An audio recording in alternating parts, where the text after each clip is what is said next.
Buenas tardes a todos. Mi nombre es Óscar Esquivel Rivera, soy licenciado en Derecho, abogado experto fiscalista de las materias de Derecho Fiscal, Seguridad Social y en materia aduanera. El día de hoy nos estamos reuniendo para hacer una entrevista con relación a preguntas muy concretas sobre las ventajas de implementar un acuerdo conclusivo como medio de solución alterna en auditorías que practican las autoridades fiscales.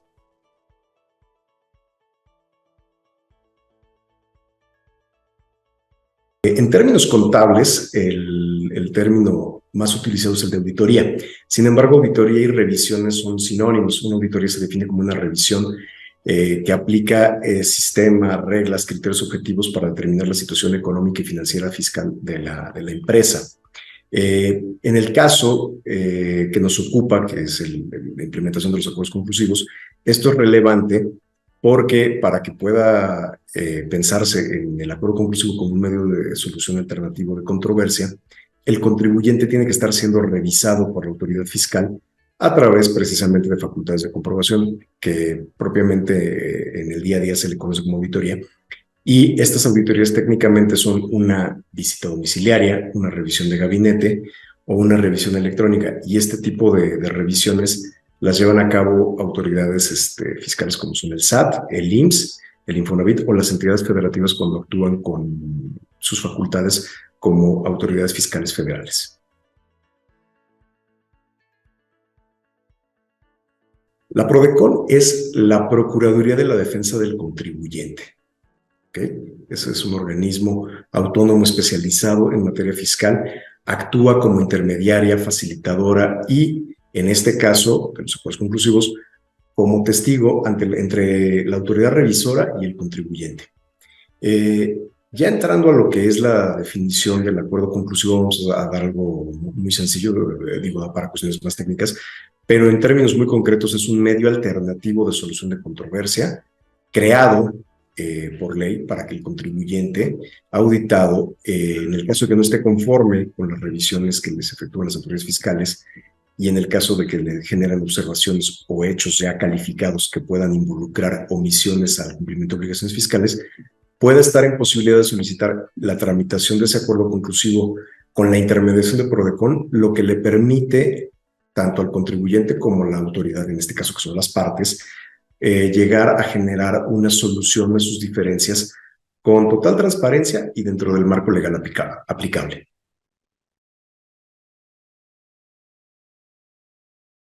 El acuerdo conclusivo procede justamente cuando existen ya calificados hechos u omisiones por parte de la autoridad fiscal.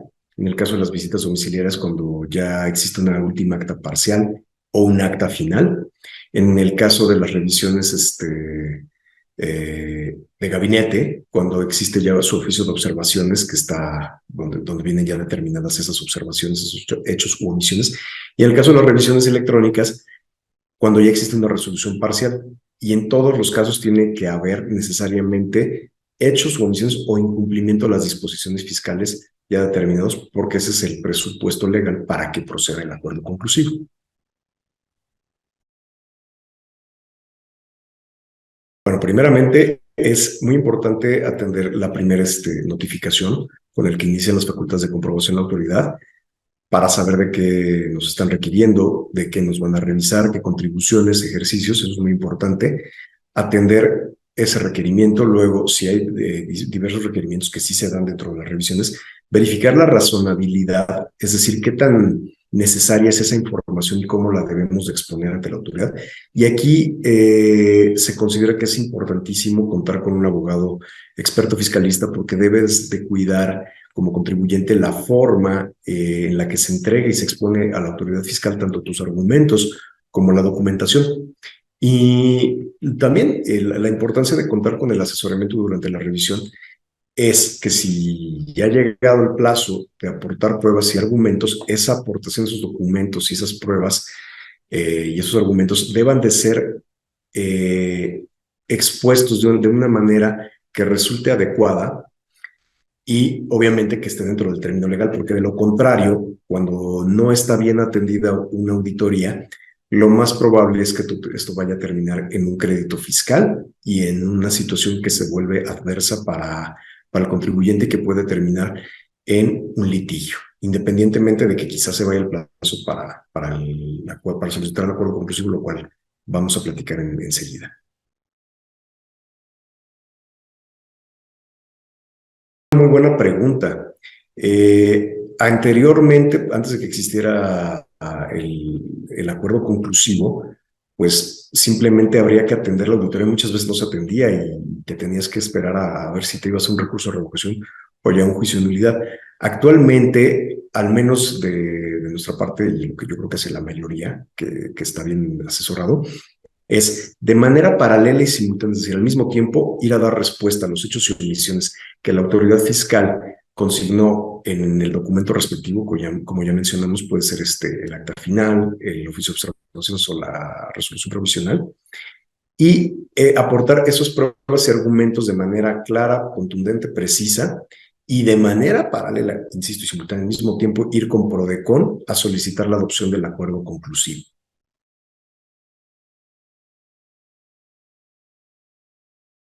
Esto también es bastante importante, creo que es crucial, porque al final de cuentas solamente se cuenta con un plazo de 20 días, que son los 20 días siguientes a aquel en que se haya notificado al contribuyente el acta final, el oficio de observaciones o la resolución provisional.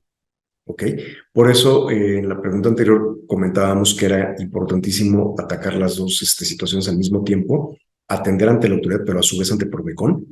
Ante PRODECON quizás de una manera no tan abundante. PRODECON no nos admite todas las documentales o probanzas que vamos a aportar con la autoridad fiscal, porque PRODECON se basa más en los hechos y en lo que ya dijimos que tiene la autoridad. Pero sí es muy importante que si no hacemos valer este plazo de 20 días y no se solicita el acuerdo conclusivo ante PRODECON en esos 20 días, pues ahí sí el contribuyente ya queda sujeto a lo que va a resolver la autoridad fiscal una vez que concluya la revisión, en este caso la auditoría, como le hemos llamado.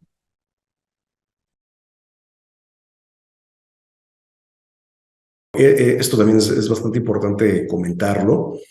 Actualmente PRODECON tiene muy buen resultado bueno, finalmente también nos da buenos resultados a nosotros como asesores fiscales y a los contribuyentes. ¿Por qué? Porque uno de los principales beneficios de no llegar a que se concluya la auditoría y que posteriormente el contribuyente tuviese que pensar en ir a un litigio es justamente solucionar la controversia que existe ante este ente que es PRODECON con su intermediación, y estamos evitando de alguna manera un potencial juicio. No quiero decir con esto que los juicios no tengan su función o que no puedan resolver controversias. Habrá casos en los cuales ni con el acuerdo conclusivo se queden conformes ninguno de las partes y se tenga que ir a un juicio.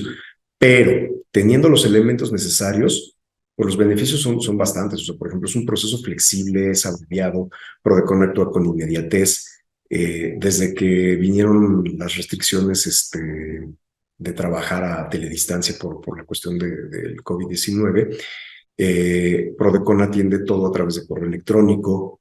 Las actuaciones son muy, pues insisto, muy flexibles, con bastante comunicación fluida, y esto puede hacer que el plazo de resolución se pueda llevar de un mínimo de 3 meses hasta el plazo máximo que tiene PRODECON para resolver, que es de 12 meses. Otro aspecto muy importante es que el acuerdo conclusivo, en la primera ocasión que el contribuyente lo solicita, tiene derecho a la reducción de multas al 100%, lo cual es un gran apoyo, porque si quizás tuviese alguna cantidad que pagarle a la autoridad fiscal, esa cantidad solamente sería con los accesorios que son la actualización, el recargo, pero sin considerarse las multas. ¿Por qué? Porque las están reduciendo el 100% de la autoridad. Los acuerdos conclusivos también tienen la ventaja de que son inatacables, es decir, la autoridad en ningún momento posterior puede desconocer el acuerdo conclusivo ni puede desconocer lo que le concedió al contribuyente, y no lo puede atacar por la simple y sencilla razón de que esto ya forma parte de una verdad legal. La única excepción que podría tener este caso es que lo pudiera atacar a través de un juicio de lesividad, pero siempre y cuando se acredite que los hechos en los que se llevó a cabo el acuerdo conclusivo fueron falsos. una cosa que es un tanto difícil porque pues, está intermediando Prodecon y no creo que haya contribuyentes que se arriesguen en estas situaciones a falsear documentos o información. El otro aspecto importantísimo también es que no se crea precedente, es decir, lo que haya aceptado el contribuyente o los hechos que haya aceptado o donde haya manifestado que sí tenía alguna responsabilidad o deficiencia o que la observación de la autoridad era correcta, tampoco crea un precedente y no lo pueden utilizar para fundamentar alguna situación posterior, sino que sirve de fundamento para que la autoridad cierre propiamente la auditoría. Digamos que ahí se queda todo. Lo que ocurrió en el acuerdo conclusivo, en ese momento se queda. Y como resumen, al final de cuentas, lo que comentábamos desde el inicio de esta pregunta es que alcanzando el acuerdo conclusivo, aún en el caso que el contribuyente tiene que pagar cantidades por situaciones no claras, pues al final de cuentas le sale más sencillo y más económico desde este punto de vista el tomar la solución con el acuerdo conclusivo. ¿Por qué? Porque nos evitamos un litigio que puede alargarse a lo mejor hasta por años. En algún momento los litigios, no por una deficiente asesoría del abogado o por una situación totalmente imputable al contribuyente pudiera ir mal. Sabemos que están involucrados criterios de magistrados y no siempre comparten lo que se les plantea aún cuando pudiera tener razón el contribuyente. Y pues también estamos ahorrándole gastos importantes a la empresa, sobre todo cuando tienen que garantizar los créditos fiscales, otorgar fianzas o otorgar un medio de garantía, inclusive hasta gastos de periciales en materias contables, de grafoscopía o de cualquier otra materia. Para finalizar, les reitero mi nombre, soy el licenciado Óscar Esquivel Rivera, abogado fiscalista en materia de litigio fiscal, aduanero, de seguridad social, con más de 20 años de experiencia en la materia. Y pues te dejamos nuestros datos y nuestra información de contacto en la plataforma Contacta Abogado.